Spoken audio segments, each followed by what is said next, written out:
Baik, kali ini saya akan menjelaskan bagaimana cara pengisian penilaian kesesuaian seleksi guru ASN P3K 2022 di SIM PKSG P3K versi 54 ya, baru diperbaharui versinya dari 53 ke 54 tanggal 28 November 2022. Oke, langsung saja. Oke, pasti banyak yang bertanya-tanya ya, bagaimana sih cara penilaiannya, bagaimana cara menilainya, apa-apa saja sih yang dinilai, baik mungkin penilai maupun kandidat tentu penasaran apa-apa saja yang dinilai, kira-kira dapat nilai berapa. Oke, untuk menjawab pertanyaan itu, untuk menjawab rasa penasaran itu, kita langsung saja simak video berikut. Pertama kita buka websitenya, situsnya ini ya, http, kemudian kita masukkan ini di halaman login, kita masukkan username, kemudian password, kemudian centang saya bukan robot, kemudian klik masuk. Jika kita mengalami kendala seperti ini, muncul error 404, kita klik saja dashboard di sini yang berwarna biru ini. Kalau sudah kita klik di situ, dia akan masuk ke halaman beranda dari aplikasi SIM PKSG P3K ya. Ini nama usernya, ini saya blur, saya tutup. Perannya sebagai apa, apakah kepala sekolah, apakah guru senior, ataukah pengawas. Di sini nampak perannya sebagai apa. Selanjutnya kita pilih di sini pelamar. Jika kita sudah pilih pelamar, maka nama-nama guru pelamar non PNS yang sudah mendaftar pada SSC-ASN ini akan muncul. Di sini tampil berapa orang pelamar ini akan muncul. Jadi berapa orang di sini bukan urusan penilai. Ini sistem yang berjalan. Jadi kita hanya memiliki hak dan wewenang menilai saja. Oke, di sini ada orang-orangnya yang mau dinilai. Selanjutnya kita pilih lakukan observasi. Kita klik, maka dia akan muncul pernyataan konfirmasi seperti ini. Apakah Anda yakin akan melakukan penilaian observasi pada pelamar atas nama? Ya, ini saya tutup. Ini kita klik saja ya. Jika sudah diklik ya, maka akan muncul seperti ini. Nah, di sini ada panduan observasi ya, kita bisa lihat apa panduannya. Yang pertama ini ada 27 butir soal atau 27 butir pertanyaan yang memiliki 4 deskripsi yang menggambarkan perilaku kandidat ini untuk penilaian kompetensi. Nah, kemudian nanti untuk penilaian kinerja itu ada 32 butir. Oke. Jadi di mana kita mengisikan mana yang paling sesuai. Dan di sini perlu digarisbawahi yang paling menggambarkan kandidat dalam memberi respon terhadap yang paling menggambarkan kandidat dalam memberi respon terhadap pernyataan yang diajukan ya. Seluruh item harus terisi dan pastikan tidak ada yang terlewat. Jadi pastikan semuanya terisi, jangan sampai ada yang terlewat, akan merugikan si pelamar. Oke, kita kembali ke sini. Ini kenapa ada yang hijau, ada yang biru. Yang biru ini pertanyaan yang belum dijawab. Kemudian yang hijau ini pertanyaan yang sudah dijawab. Di sini ada jelas tombol akan aktif jika pertanyaan telah dijawab. Jadi di sini berarti yang hijau-hijau ini sudah aktif, berarti sudah dijawab. Kalau yang belum aktif berarti belum dijawab. Selanjutnya kita bisa memiliki dua alternatif. Yang pertama, untuk melanjutkan itu kita klik lanjut. Klik lanjut ini berfungsi jika jawabannya sudah kita pilih ya. Kalau sudah kita pilih jawaban baru bisa lanjut. Tapi kalau belum kita pilih seperti ini, masih kosong jawabannya, kemudian kita pilih lanjut, maka akan muncul seperti ini. Mohon isi formulir dengan benar terlebih dahulu. Ya. Jadi kalau belum diisi belum bisa lanjut. Tapi ada alternatif lain yaitu kalau sudah kita isi, kita lanjut bisa.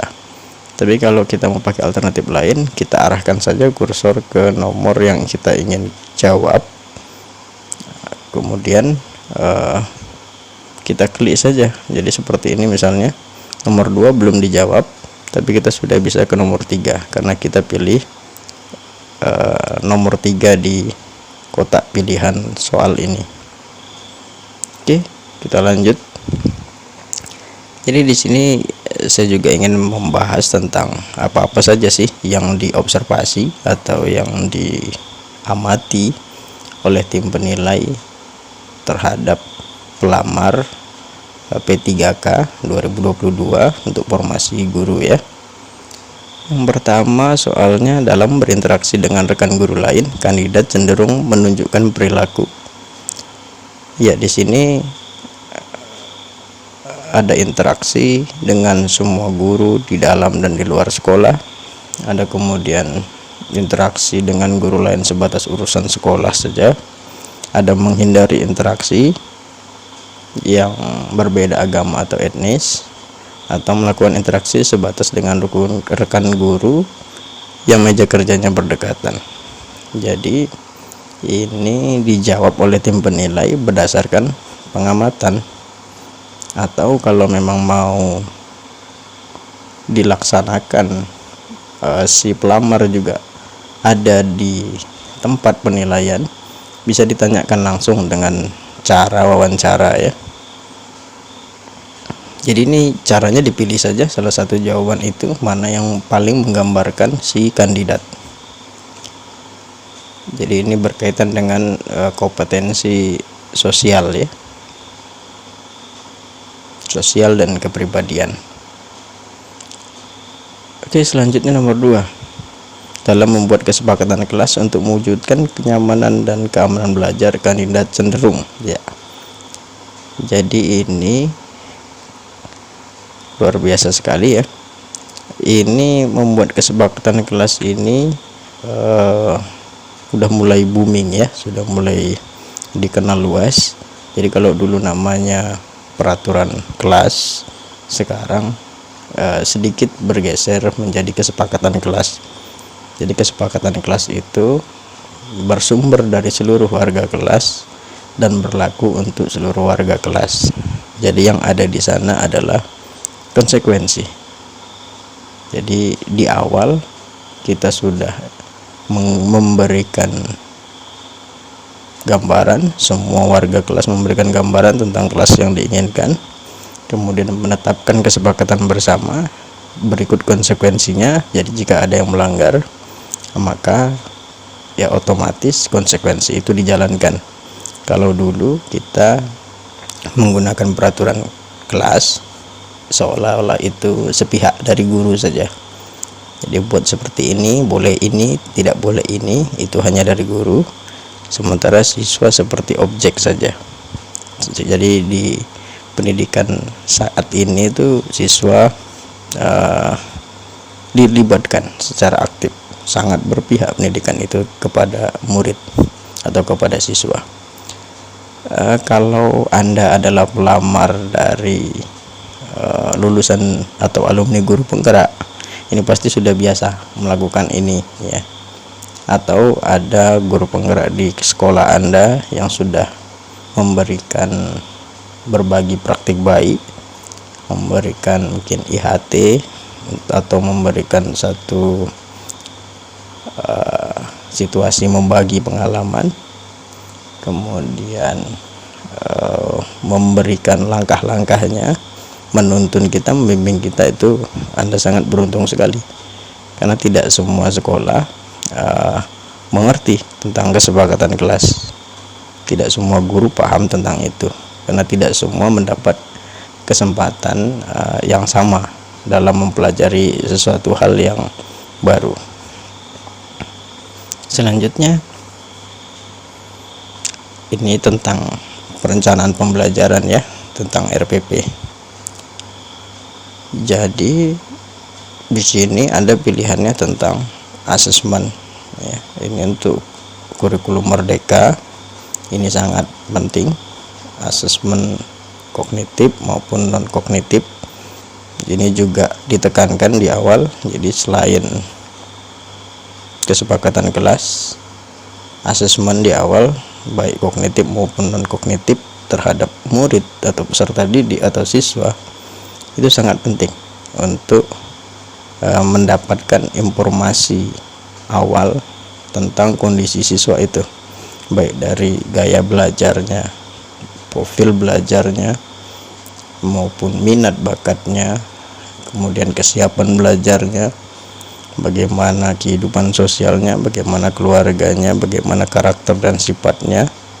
Itu hendaknya kita sudah mendapatkan informasi itu di awal agar bisa dirumuskan dalam rencana pelaksanaan pembelajaran, sehingga nanti pembelajaran itu bisa mengakomodir seluruh murid atau peserta didik yang ada di situ.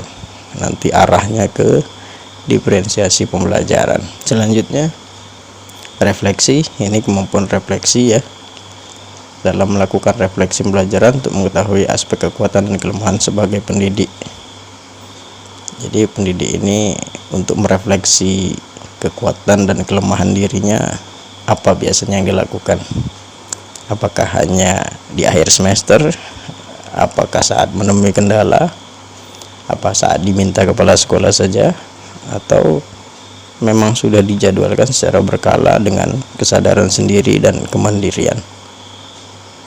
Itu yang menilai nanti 3 elemen, kepala sekolah, pengawas sekolah, dan guru senior. Jadi yang seperti ini biasanya bisa dilihat ya dari keseharian, atau bisa juga jika dibutuhkan si kandidat diwawancarai. Selanjutnya umpan balik. Dalam meminta umpan balik terkait perilaku guru di kelas.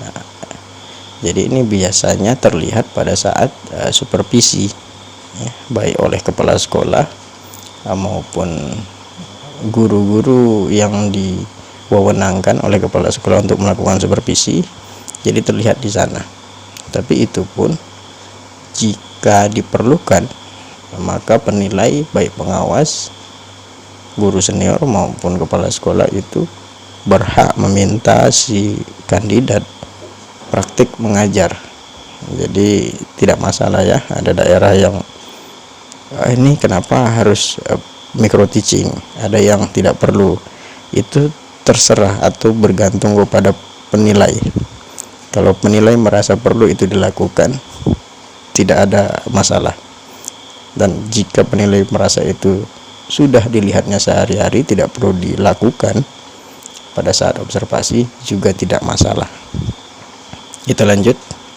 Oke, dalam menghadapi perilaku melanggar ya, jadi ada peserta didik yang melanggar, apa yang dilakukan?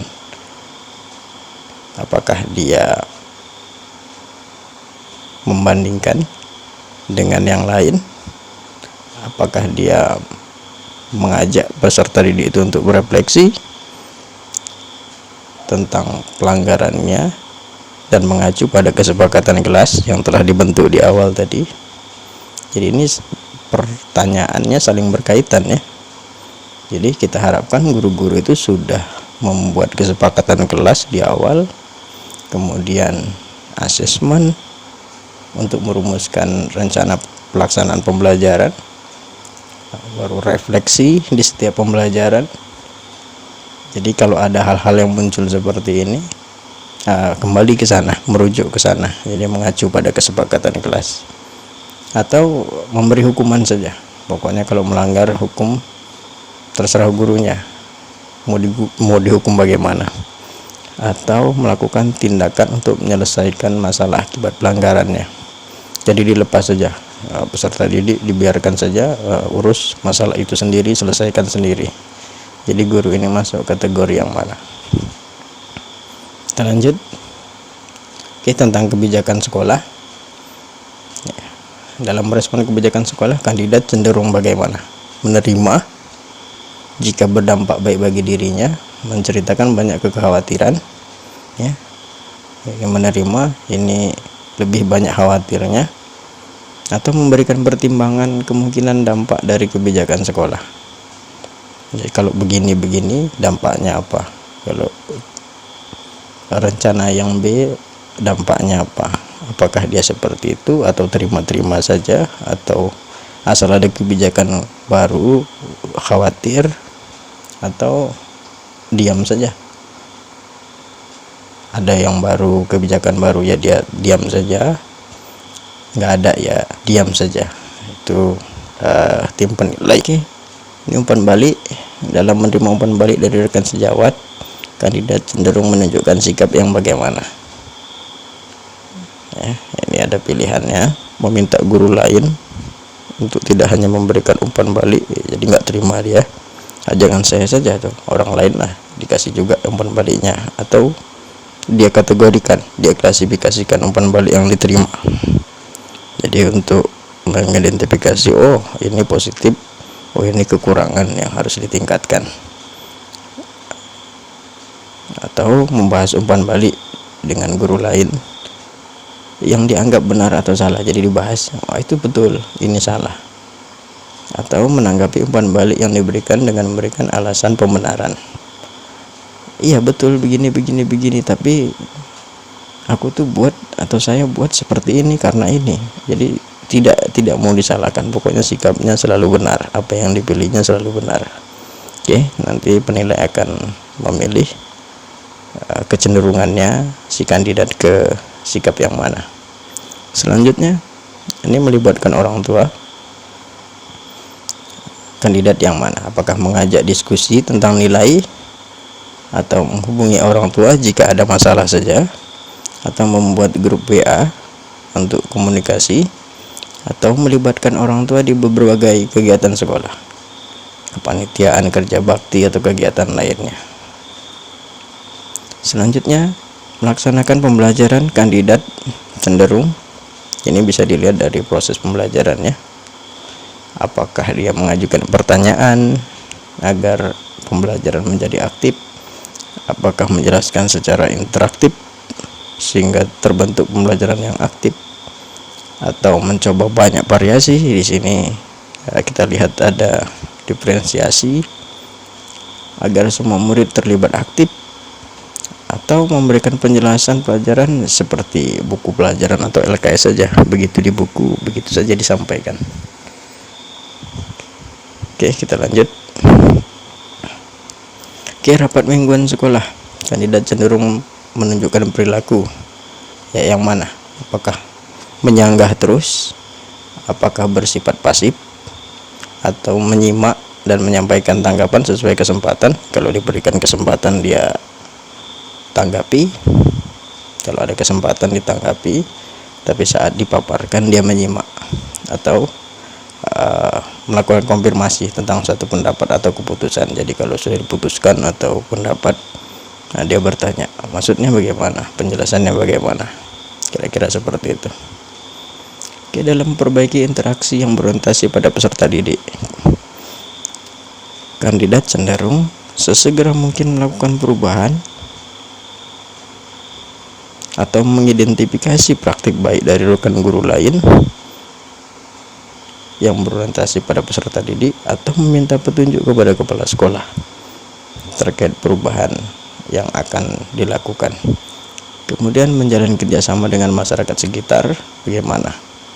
Apakah dia menggali kebutuhan, kemudian membuat kesepakatan, kemudian rutin berinteraksi dengan masyarakat, atau menghubungi masyarakat jika ada kegiatan saja, atau menyampaikan kebutuhan sekolah yang membutuhkan keterlibatan masyarakat, atau mengajak masyarakat terlibat dalam kegiatan sekolah jauh-jauh hari, udah dibilangin.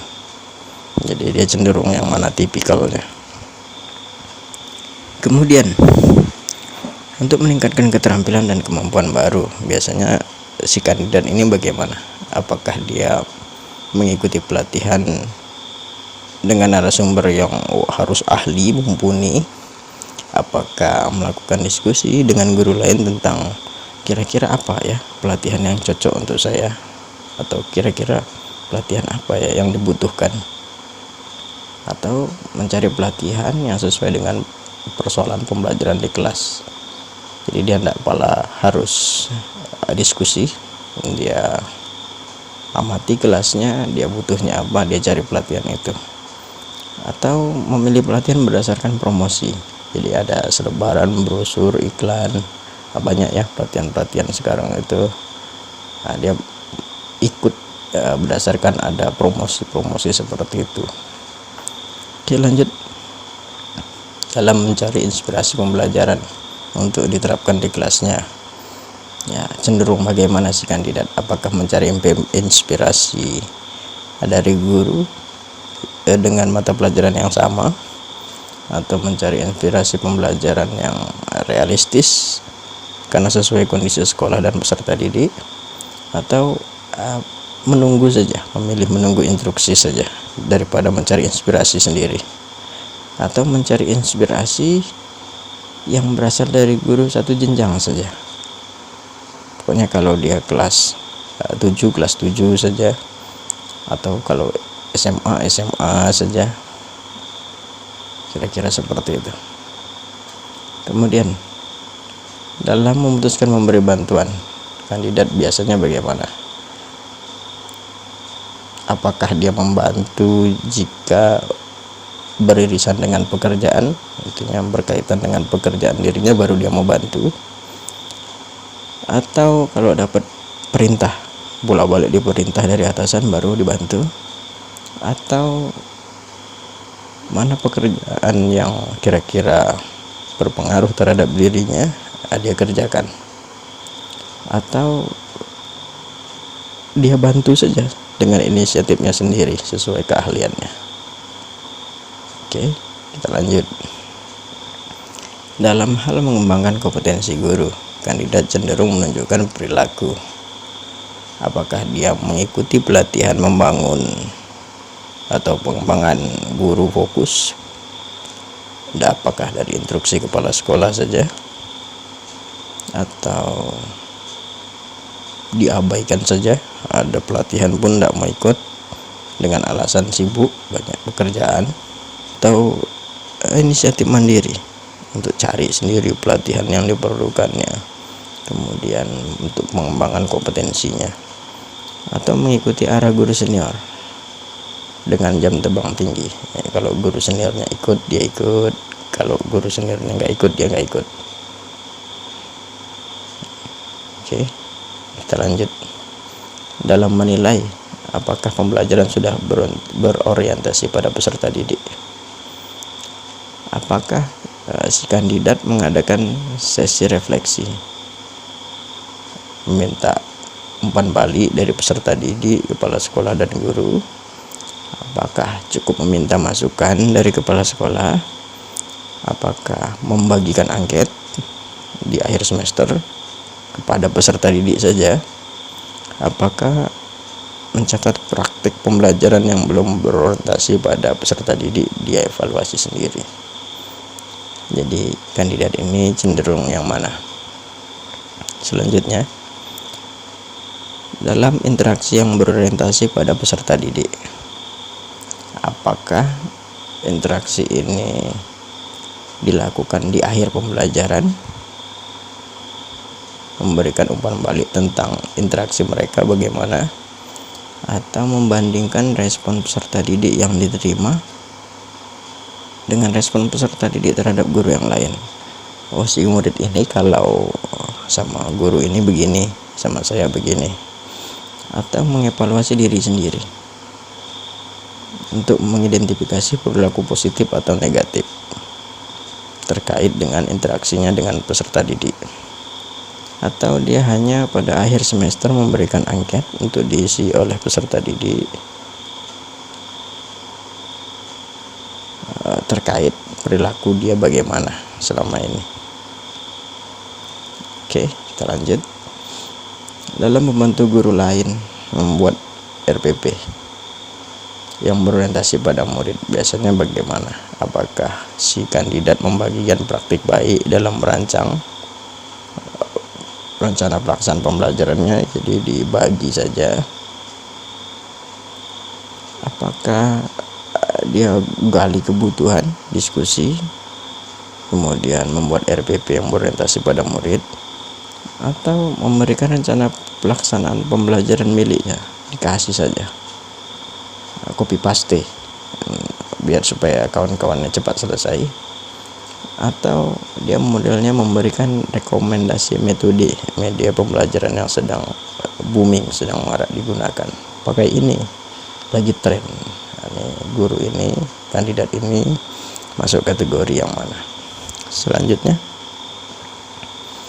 dalam membuat peserta didik berpartisipasi aktif di kelas, apakah dengan cara bergantian jawab pertanyaan bergiliran, apakah memberi instruksi untuk menyampaikan pendapat atau presentasi, apakah meminta masukan sebelum, selama, dan sesudah pembelajaran, atau dia berikan iming-iming hadiah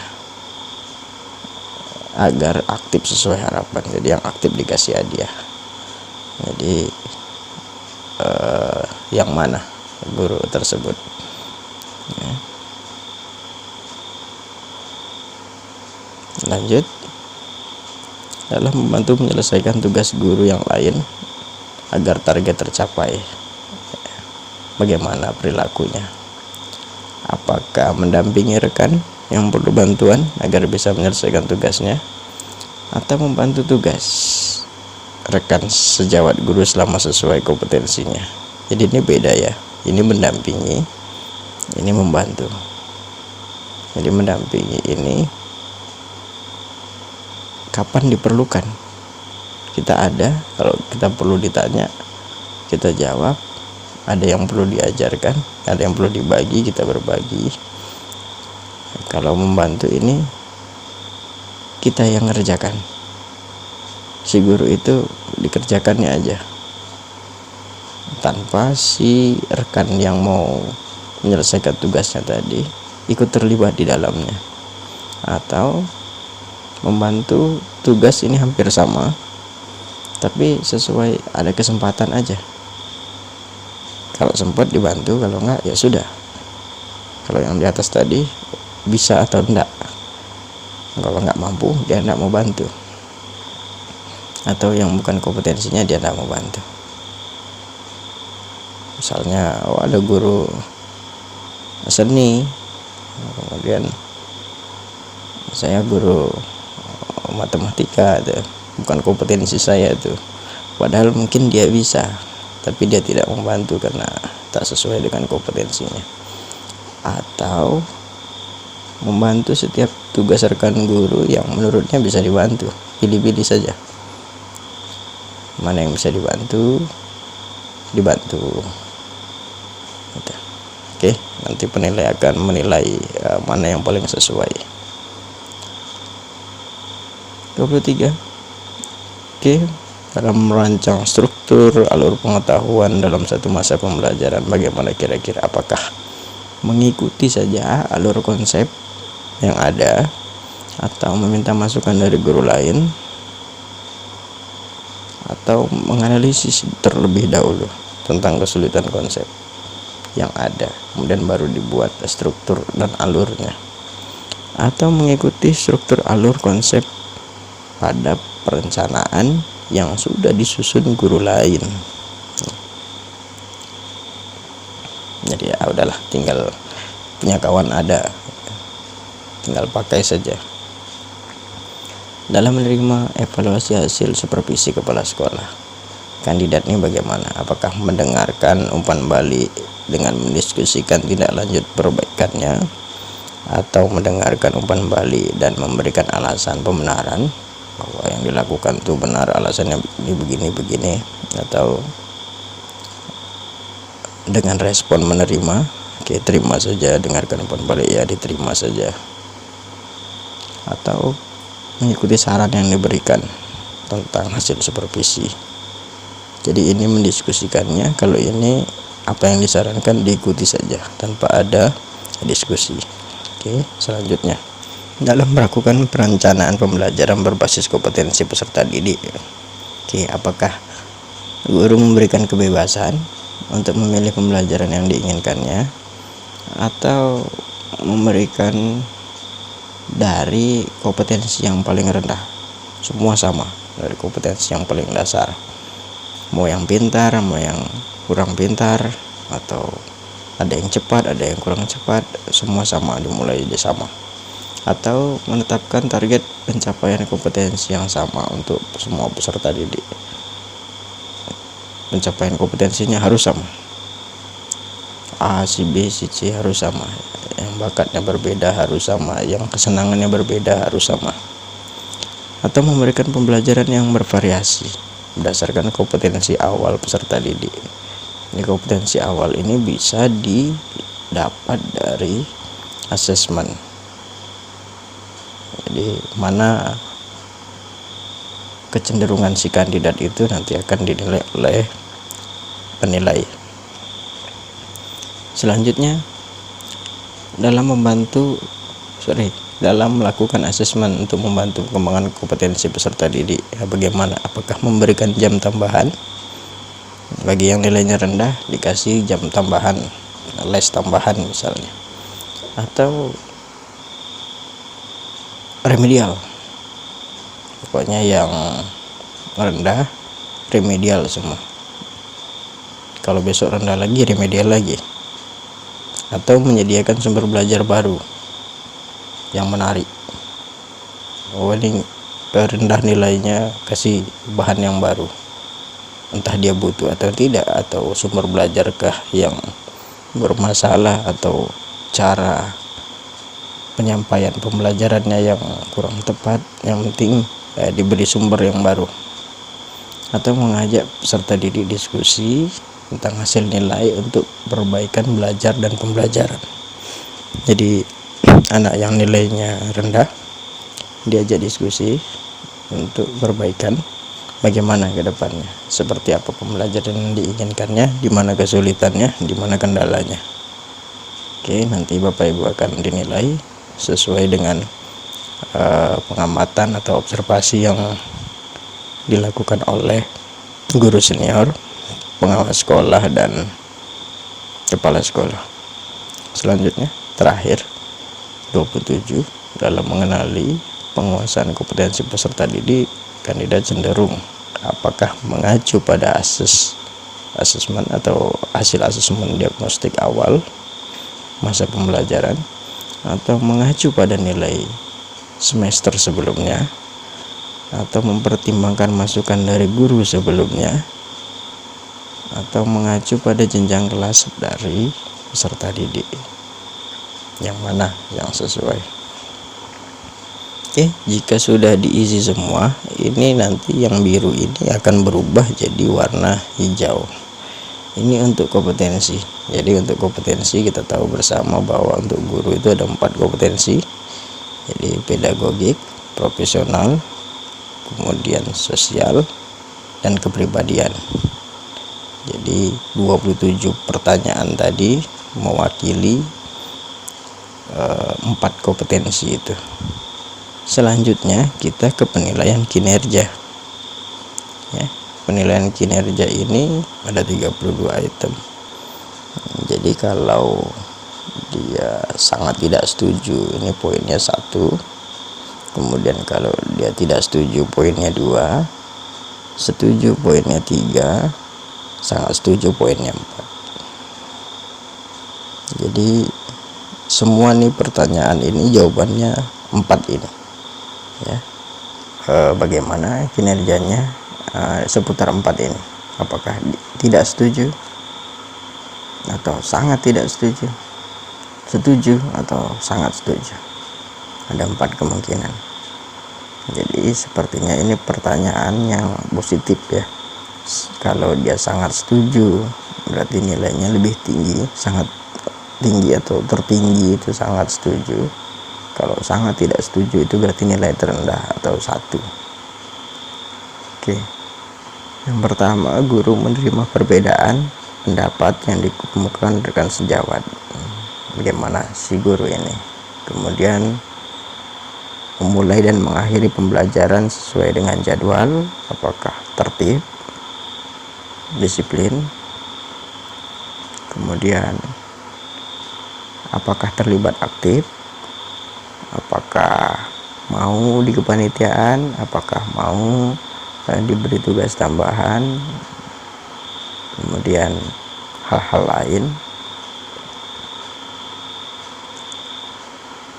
Kemudian apakah sering menyapa peserta didik, orang tua, wali, dan rekan sejawat dengan sopan, ramah, dan bersahabat, atau diam saja, lewat saja, atau justru kalau ditegur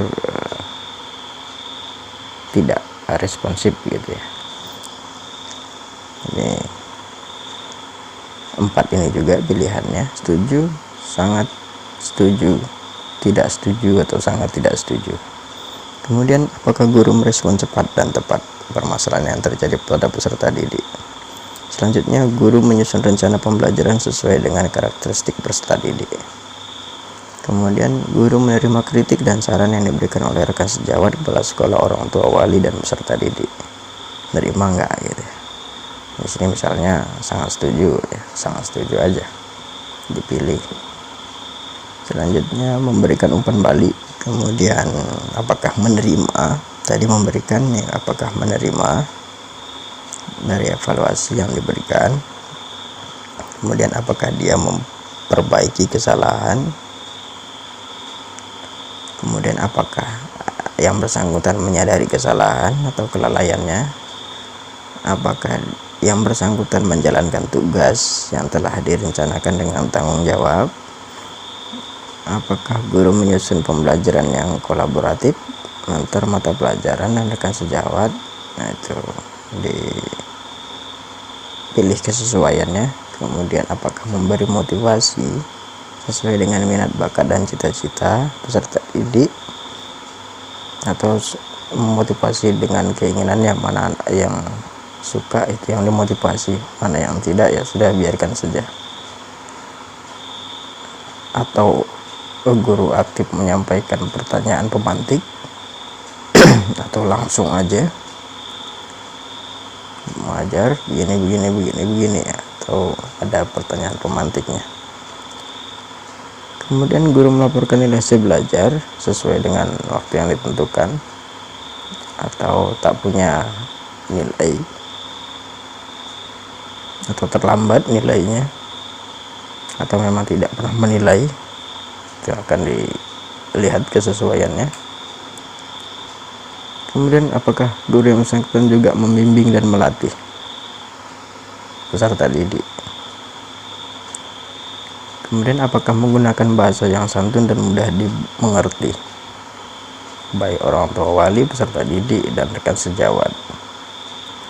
Selanjutnya, apakah memberikan informasi pendidikan berdasarkan sumber referensi yang valid atau asal saja, nggak jelas sumbernya, asal saja diberikan, baik di grup kelas ataupun dalam pembelajaran di kelas.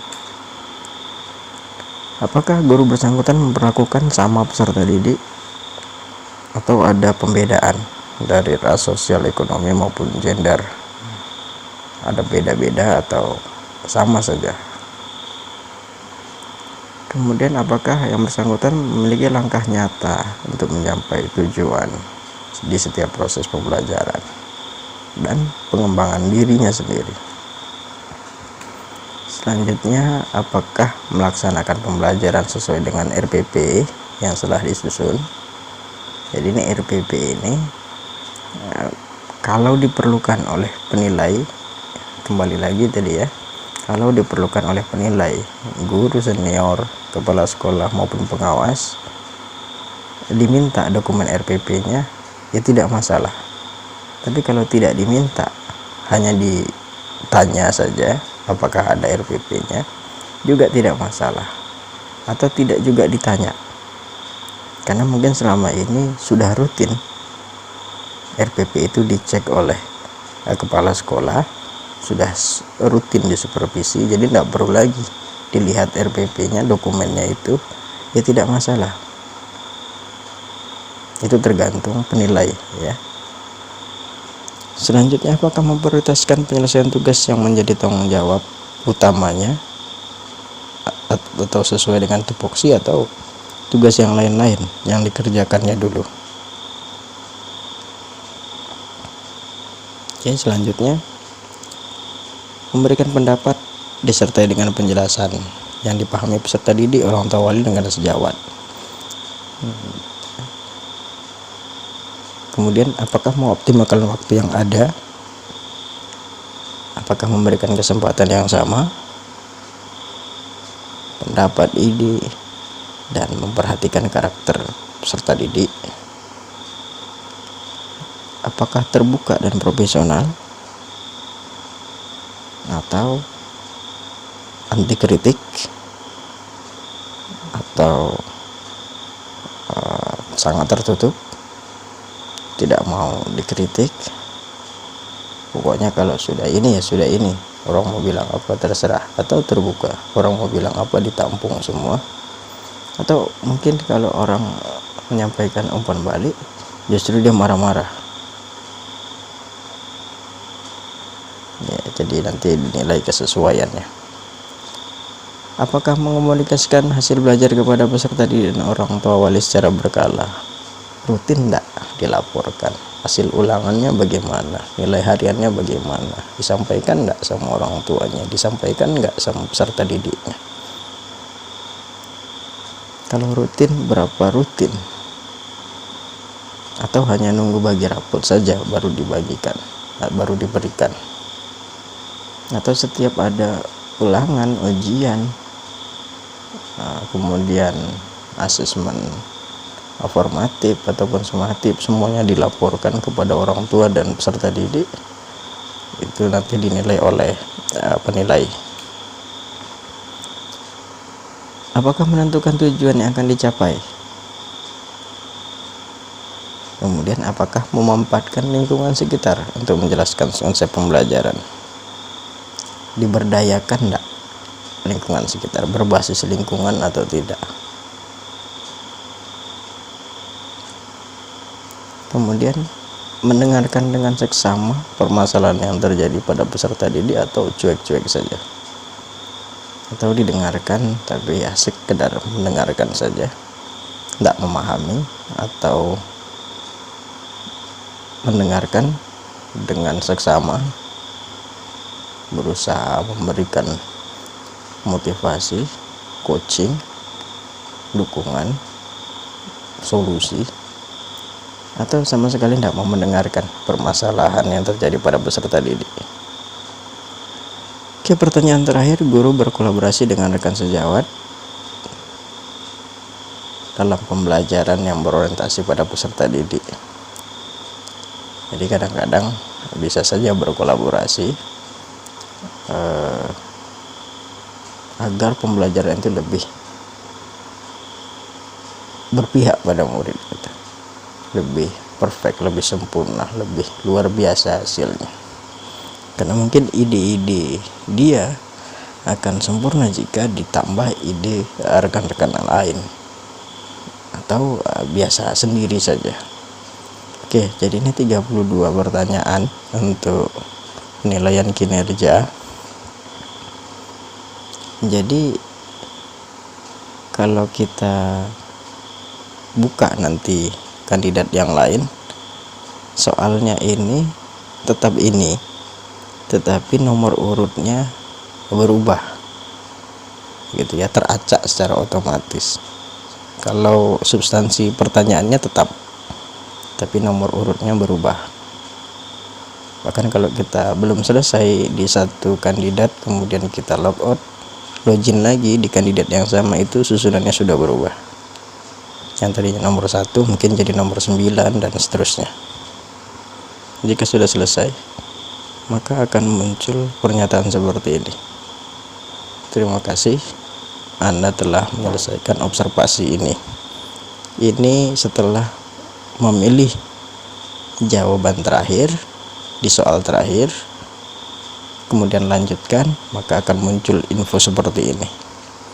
Kita okekan saja, kemudian dia akan kembali ke halaman pelamar.